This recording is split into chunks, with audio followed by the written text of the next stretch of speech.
Hi, welcome to Mahanagar. నేను మీ మనోజ్.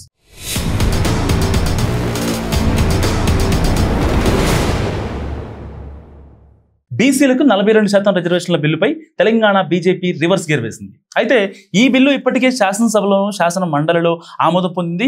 ఇప్పటిదాకా విద్యా, ఉద్యోగ, రాజకీయ అవకాశాల్లో బీసీలకు అమల్లో ఉన్న 29% రిజర్వేషన్లను 42%కి రిజర్వేషన్లు పెంచుతూ రేవంత్ సర్కార్ నిర్ణయం తీసుకుంది. దీనికోసం రాష్ట్ర వ్యాప్తంగా కులగణన నిర్వహించింది. ఈ గణనలో 56.36% బీసీలకు రాష్ట్రంలో ఉన్నట్టు తేలింది. సో ఈ మేరకు బీసీలకు 42% రిజర్వేషన్ బిల్లును అసెంబ్లీలో ప్రవేశపెట్టినప్పుడు బీజేపీ ఎమ్మెల్యేలు మద్దతు తెలిపారు. కేంద్ర ప్రభుత్వం ఈ బిల్లును ఆమోదించిందని కొన్ని పార్టీలు ప్రచారం చేస్తున్నాయని, అది తప్పుడు ప్రచారం అని. సో అసెంబ్లీలో బీసీ రిజర్వేషన్ల బిల్లుపై చర్చ సందర్భంగా బీజేపీ ఎమ్మెల్యే పాయల్ శంకర్ స్పష్టం చేశారు. అసెంబ్లీలో బీసీ బిల్లుకు మద్దతు తెలిపిన తెలంగాణ బీజేపీ నేతలు ఇప్పుడు మాట మారుస్తున్నారు.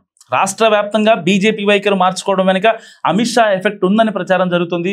ఎమ్మెల్సీ ఎన్నికల్లో గెలిచిన అభ్యర్థులతో ఢిల్లీ వెళ్లిన రాష్ట్ర బీజేపీ నేతలు కేంద్ర హోంమంత్రి అమిత్ షాను కలిశారు. ఆ సమయంలో బీజేపీ కేంద్ర పార్టీ విధానానికి వ్యతిరేకంగా బీసీ బిల్లుకు ఎలా మద్దతు ప్రకటించారని అమిత్ షా ప్రశ్నించారని సమాచారం. సో తెలంగాణ బీజేపీ నేతలపై షా ఎఫెక్ట్ పడటంతో ముస్లింలను బీసీల్లో కలిపి ప్రభుత్వం బీసీ రిజర్వేషన్ బిల్లు రూపొందించడం తప్పని తెలంగాణ బీజేపీ నేతలు అభ్యంతరం తెలుపుతున్నారు. మొత్తానికి బీసీ రిజర్వేషన్ల బిల్లుకు అసెంబ్లీలో సంపూర్ణ మద్దతు తెలిపిన తెలంగాణ బీజేపీ అమిత్ షా ఎఫెక్ట్ తో ఇప్పుడు ఇరకాటంలో పడినట్టు కనిపిస్తుంది. సో ఈ వీడియో గురించి మీరు అనుకుంటున్నారో కామెంట్ రూపంలో తెలియజేయండి. చూస్తున్నామండి మహానగర్.